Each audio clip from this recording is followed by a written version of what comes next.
Hola amigos, ¿cómo estáis? En el occidente colectivo reina el desconcierto absoluto. Es un todos contra todos sin pies ni cabeza. La gente se cruza por los pasillos de los edificios oficiales corriendo despavoridos como pollos sin cabeza, sin saber a dónde va, ni lo que quiere. En lo único que coinciden es que para poder seguir viviendo, necesitan el sustento vital de conectarse cada muy poco tiempo a una alcachofa de falsimedia, para poder excretar el detritus que les pudre por dentro.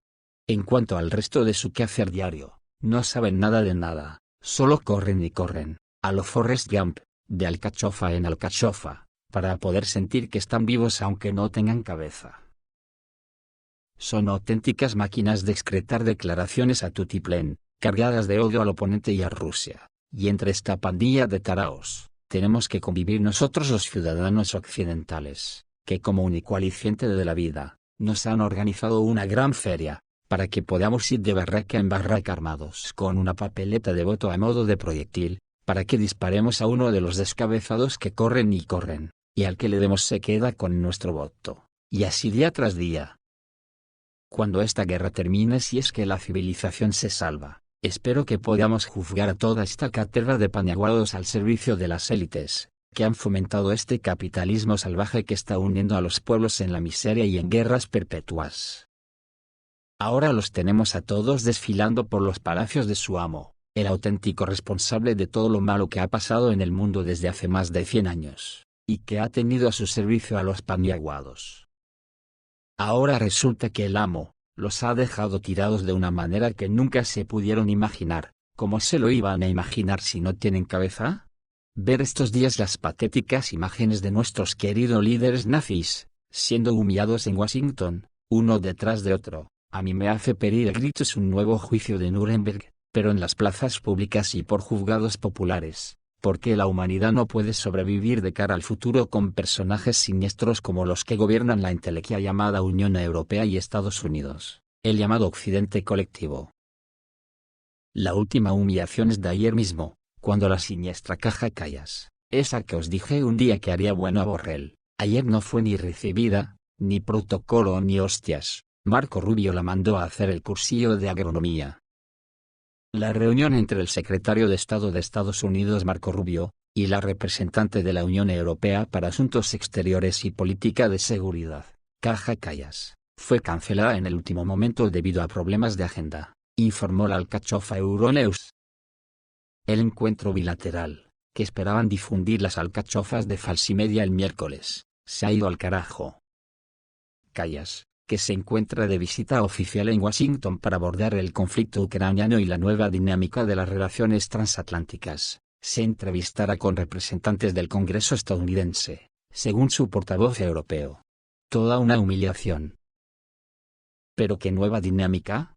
Si lo que ha pasado, es lo que ya se sabía que pasaría, que el primo de Zumosol Estados Unidos, ha dejado tirados a sus socios de la Unión Europea, les ha hecho un Saigón, o un Kabul, pero esta vez mucho peor.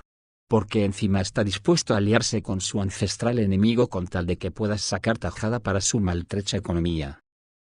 ¿Y ahora qué, bálticos? ¿Qué os va a pasar si ya no tenéis a vuestro primo de Zumosol que creíais que os defendería de Rusia hasta morir?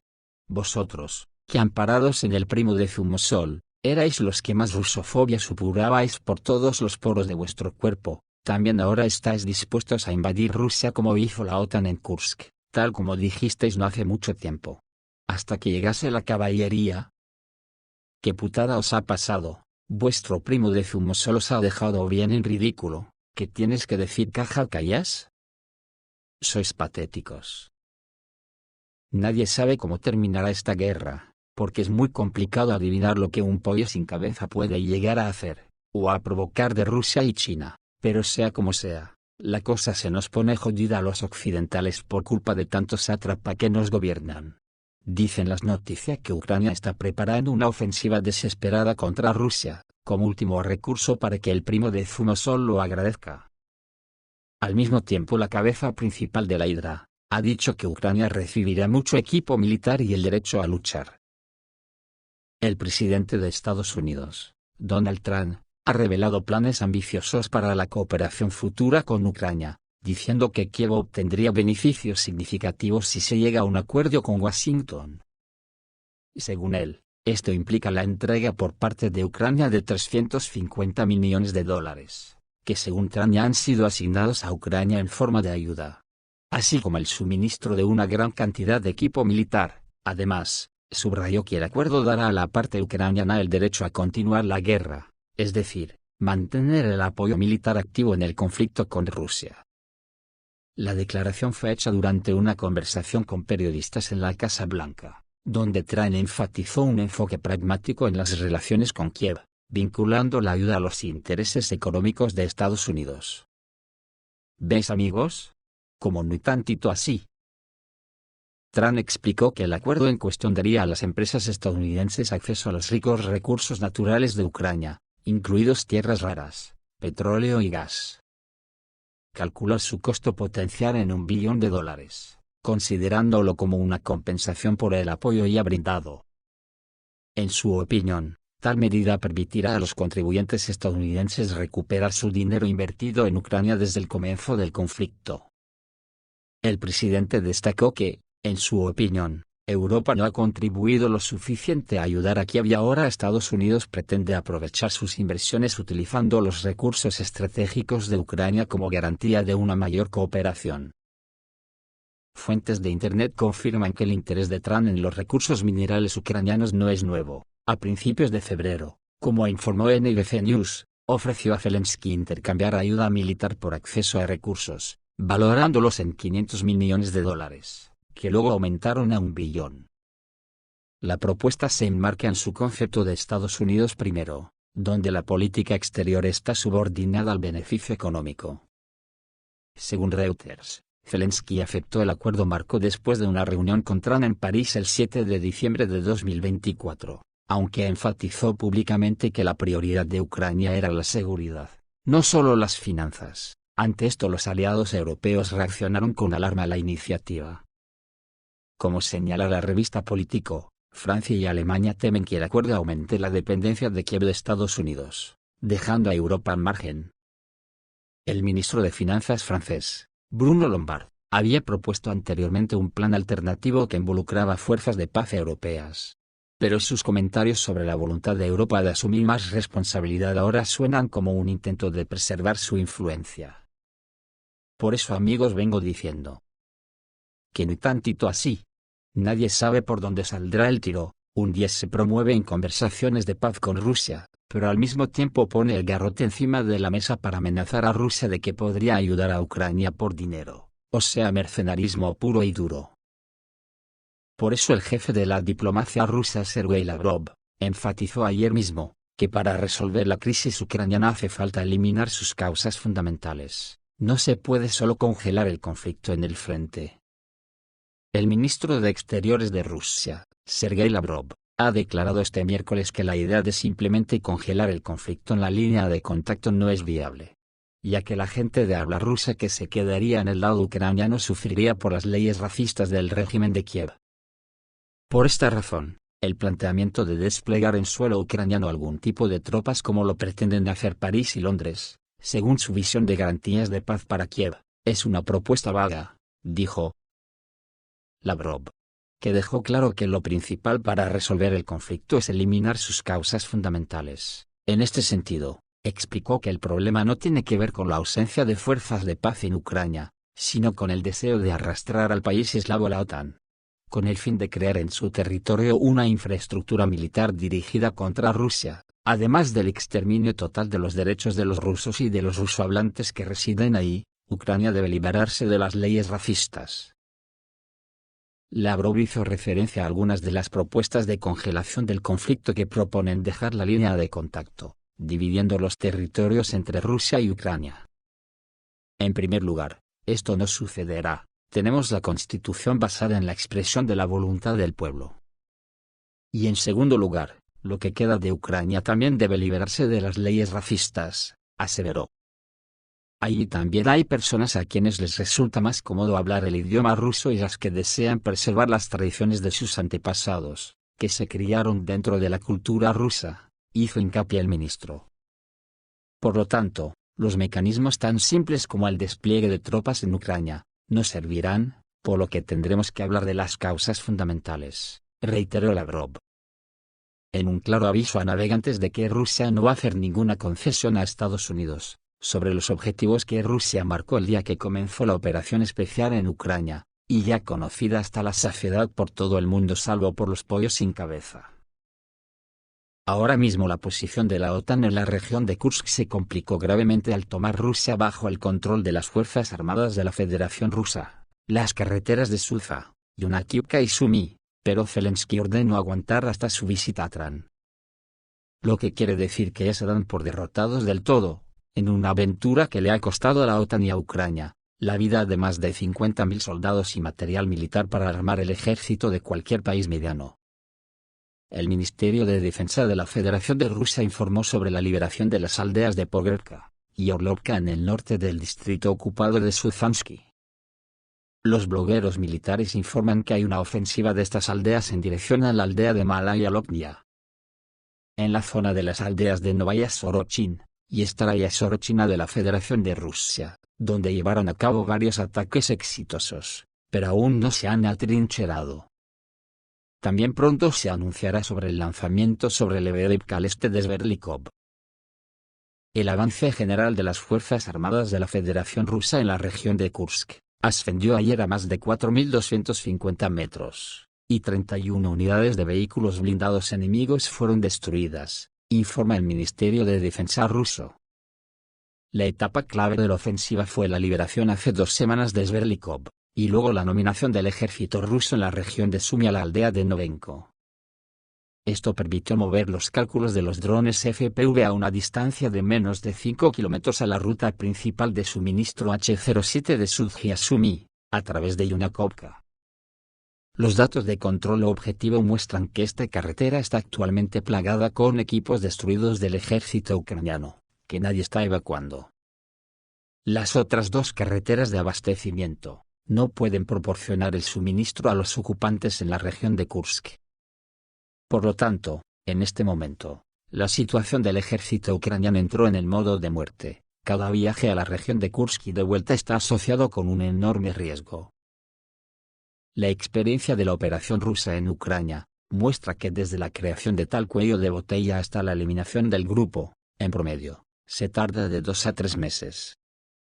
Sin embargo, el Estado Mayor de las Fuerzas Armadas de la Federación de Rusia tiene importantes reservas que aún no han participado en los combates. Los miembros ucranianos están listos para lo peor, supuestamente Andriy Yermak exigió al comandante en jefe de las Fuerzas Armadas de Ucrania Alexander Sirsky mantener el territorio de la región de Kursk a cualquier precio. Antes del viaje de Zelensky a los Estados Unidos para firmar un acuerdo de esclavitud sobre los recursos ucranianos, y está programado para el actual viernes 28 de febrero. La crisis del ejército ucraniano se está desarrollando en 3 direcciones más. Fuentes ucranianas apuntan a un avance significativo de las Fuerzas Armadas de la Federación de Rusia en 3 zonas clave. Al norte y noroeste de la Gran Novoselka, en Burlatskaya y Skulnoye, con la amenaza de golpear a la izquierda en la zona de Andreevka, cerca de Kurakovo para irrumpir en la frontera de la República Popular de Donetsk con la región de Dnipropetrovsk. En la sección de Kupiansk-Reliman, expandiendo el frente en la orilla oeste del río Oskol cerca de Dvorchnoye, Kharkov se convirtió en una ciudad de primera línea. El 75% de la actividad comercial ya salió de la ciudad y la región. Solo queda el complejo militar industrial. Pues a pesar de que las cosas están así, Kiev está preparando un plan peligroso. Las Fuerzas Armadas de Ucrania preparan un ataque a gran escala en la región de Bryansk. Su objetivo puede ser un intento de interceptar la investigación de las negociaciones de la Federación de Rusia y los Estados Unidos. En este momento, la acumulación de equipos y varios miles de militares se observa a 50 kilómetros de la frontera con la región. También se informa la evacuación parcial de la población civil de Sostka y Grukov en la región de Sumy. Todos los movimientos y acumulaciones de las Fuerzas Armadas están bajo el control del ejército ruso. La aviación y la artillería son golpeados por militantes ucranianos. Las Fuerzas Armadas de Ucrania están disfrazadas de civiles y ocupan edificios residenciales en la frontera, preparando una cabeza de puente para un ataque a la región de Briansk. Los movimientos se fijan en las aldeas Palivka, Gremiaka y otros. En la ofensiva planean usar al menos 10 brigadas. Los combatientes del frente informan que controlan completamente la situación y atacan activamente las acumulaciones de las Fuerzas Armadas en la región de Sumy. El propósito de la ofensiva puede ser un intento de dinamitar la agenda de las negociaciones entre la Federación de Rusia y los Estados Unidos. Y para terminar, de Estados Unidos llega una noticia alarmante para la buena marcha del mundo, y que puede incidir en lo que podría ser un paso más en la dirección de la Civil War. La Corte Suprema le da a Trump 48 horas para descongelar la ayuda militar extranjera. ¿Qué hará Trump, y qué supone esta orden judicial? Un juez federal en Washington ha dado un duro ultimátum a la administración Trump: descongelar la financiación de los programas de ayuda internacional congelados por la orden del presidente del 20 de enero de 2025, en menos de 2 días. Así lo informó la agencia de noticias Associated Press, citando la decisión de un juez, que se produjo después de críticas a las autoridades por ignorar un fallo anterior del 13 de febrero. El tribunal ordenó entonces a la Casa Blanca que reanudara los pagos a través de la USAID y el Departamento de Estado, pero la administración nunca cumplió, para gran ira del tribunal. O sea, para que lo entendamos en el resto del mundo, una corte estadounidense autoriza para que con dinero estadounidense se peguen golpes de Estado en el extranjero y se siga financiando a los USAID Boys. El caso fue motivado por una demanda presentada por varias organizaciones sin fines de lucro, que afirmaron que la demora en los fondos pone en peligro proyectos humanitarios en todo el mundo, y viola la legislación estadounidense vigente. El juez exigió al representante de la administración que explicara por qué aún no se había restablecido la financiación, pero nunca recibió una respuesta clara. Así lo publican en Avia. Trump pretendía mediante su decreto revisar los programas de ayuda exterior ineficaces, congelándolos durante 90 días, pero esta medida encontró resistencia tanto dentro como fuera del país. El fallo es el último golpe a los esfuerzos del nuevo presidente por reformular la política exterior estadounidense en línea con sus promesas de campaña. El conflicto sobre la ayuda exterior estalló inmediatamente después de la toma de posesión de Trump, cuando anunció su intención de concentrar los recursos en las necesidades internas y recortar el gasto en proyectos internacionales. Sin embargo, este enfoque ha provocado una tormenta de críticas. Las organizaciones sin fines de lucro, incluidas importantes fundaciones humanitarias, dijeron que la congelación amenazaba a millones de personas que dependen de la ayuda estadounidense en regiones en crisis como Medio Oriente y África. El juez señaló en su fallo que la administración no había aportado pruebas de que los programas fueran ineficaces y que sus acciones podrían causar daños irreparables tanto a los receptores de la ayuda como a la reputación de Estados Unidos en el escenario mundial. Esto es todo, amigos. Reciban un saludo.